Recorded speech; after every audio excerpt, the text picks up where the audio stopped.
The most obsolete idea is go to school, get a job, work hard, save money, get out of debt, and invest for the long term in the stock market. See, why would you save money when they're printing trillions of dollars? The gap between the 1% and 99% is massive. You see, it's not just money. You have to step back and look at the bigger picture. So what do? In every one of us, there's a poor person. There's still a poor person inside me.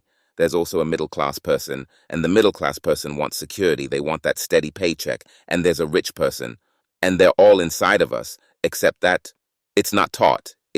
You're taught to go to school, get a job, and get a paycheck, not taught how to get rich. If you've read Rich Dad, Poor Dad, my rich dad refused to pay me. He said the paycheck was one of the most damaging things you can take in your life. He says the moment you take a paycheck, you're an employee, and that's the mindset. So my rich dad never paid me. It drove my poor dad, a government employee, nuts. You got to pay people. You got to pay people. And Rich Dad was not saying that the paycheck was bad. He says he didn't want to be a slave to money. So as an entrepreneur, if Rich Dad folded, I just try another company. I don't need a paycheck. I don't need anybody to take care of me.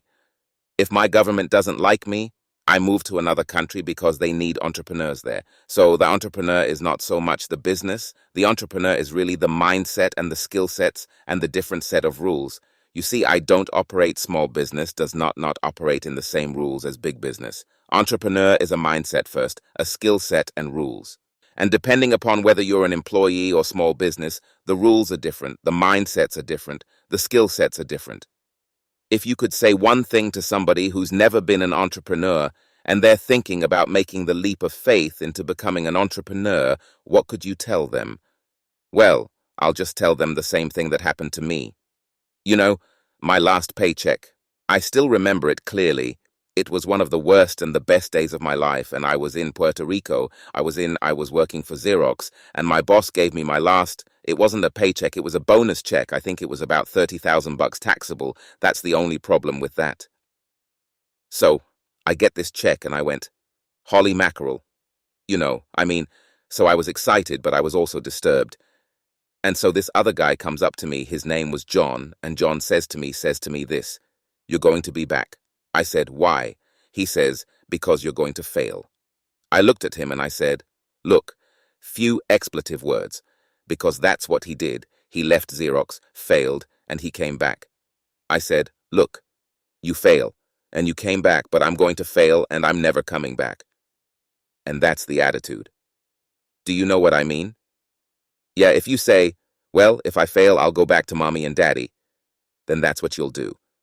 So if you fail, that's when I became an entrepreneur because I had no money. I had no money for years. Yeah, I didn't have a paycheck, but that's what my rich dad encouraged me to do. He says when you don't have this paycheck, you get hungrier, smarter, and it's a test of your character. Will you become a crook? Will you become dishonest? Will you cheat and steal? Or will you become a better human being? So, really, that's the benefit of becoming an entrepreneur. You really find out who you are when you don't have anything. So you always have to look at the big picture. Too many people look at, well, what's going to happen to me? When you look at the big picture, you're also going to know that when something bad happens, something good is going to happen. But you got to prepare for whatever is coming. If you think the next 20 years will be like the last 20 years, you're going to get creamed. When you and I go to the supermarket and we buy a carton of milk, we always check for the expiration date.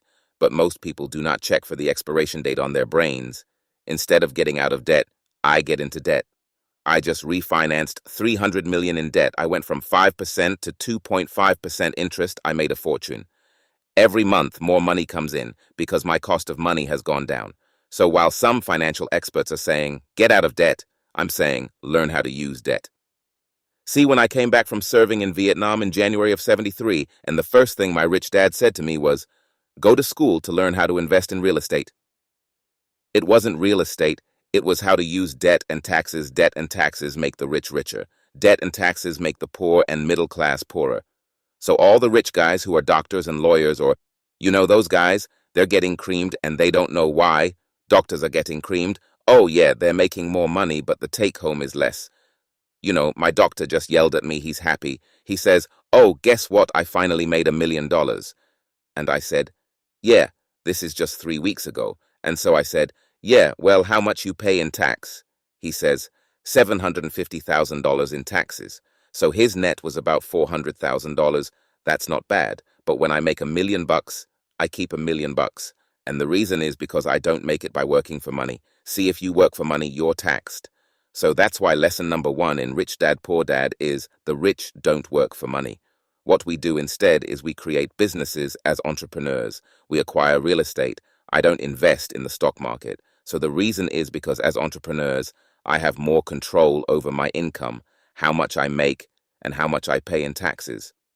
And because I'm an entrepreneur, as well as an investor in real estate, I pay zero tax.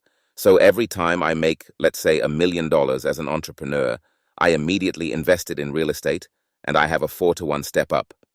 So I put $1 million in real estate, I get $4 million from the bank. That's why I love banks. But the banks are screwing everybody else, Terrible, but it's good for me. I thought you said when you print it's good for you, but when you print it's bad for people that work for money, because when you print, savers get creamed and people who work for money get creamed. When they print, debtors get rich. You see, debt and taxes make the rich richer, and debt and taxes make the poor and middle class poorer. When we have obsolete ideas, we get obsolete results. So what's happening for most people? The idea of going to school, getting a job, working hard, saving money, getting out of debt, buying your house because it's an asset and investing for a long term. It's obsolete. The world has changed. The world changed in 1971 when President Nixon took us off the gold standard and money became debt. What if we get rid of school? Then what would happen?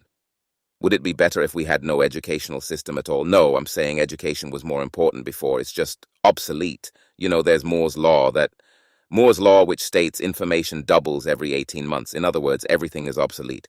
18 months. So, and this is a recent phenomenon, so when you come out of school, you're already obsolete, and that's why I'm the old guy. I meet my friends. I went to Harvard. Yeah, I went to Harvard. I said, yeah, that was how long, 50 years ago? Today, the banks are charging you interest to save money. In other words, the banks don't want your money because they've printed too much of it. And that's why there's bubbles and stocks and bubbles in real estate and all this. People are dumping the cash because, as I said in here, savers are losers and cash is trash. And yet people are, well, I want a high-paying job. Well, that's an obsolete idea. Get out of debt, it's an obsolete idea. You should learn how to get into debt, you use debt to get rich, and they'll never teach you about taxes. The reason the 1% is way up here and the 99% are going this way is because when you print money, two things happen: inflation and taxes. It's crushing them. And any entrepreneur that thinks, I'm just going to make money and start a business and make a lot of money because that's what we talk about, they really have got to smell the roses, man. That's not what the real entrepreneurs are doing. Most entrepreneurs, there's 28 million small business owners in America. 24 million are one-person entrepreneurs. They're called non-employee entrepreneurs. So and that's what happens is when people don't really understand what an entrepreneur does. So most people are self-employed, but they're not really entrepreneurs. The self-employed pay the highest taxes of all, and nobody tells them that. Yeah, it's also called the entrepreneurial spirit, but what we're actually talking about was there's no such thing as a bad economy. Those externally, you and I, we all have an external economy, but we also have an internal economy, and the willpower is to change our internal economy. So for me, I can see the good, I can see the bad, I don't really give a damn, because I'm going to be rich anyway. But a poor person with a poor personal economy, all they're going to see is a bad economy, because they don't know how to make money in any economy. And a middle-class person, they have a middle-class economy. What they want is a nice house, a steady paycheck, and the job and the car. And so when you take their job away to them, that's disaster. Well, since an entrepreneur doesn't have a job anyway, it's no big deal. So all I'm saying to people is what Bucky Fuller taught me. There's always two sides, you know what I mean? To use plural at minimum two. So if you think the economy is bad, it's because your economy is bad.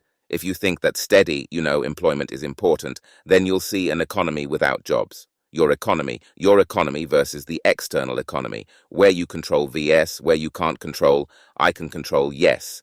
It's called an internal focus versus an external focus. So the real entrepreneur has an internal focus, but if they fall down, they say, oh, this is good because I'm going to go up higher.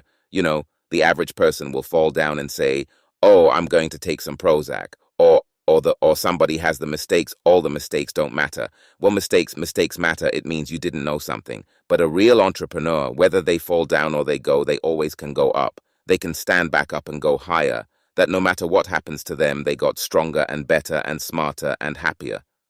But a person with a weak internal mindset is that they're so afraid of what happens. It generally happens. Like, people who are afraid of losing their jobs, they generally lose their jobs. You know what I mean? Yeah, no doubt. So everything comes through you. Yeah. So the entrepreneur first job is control inside here, not outside there. The moment you take that paycheck, you're an employee. You've got to be stronger than that. It's about inside control.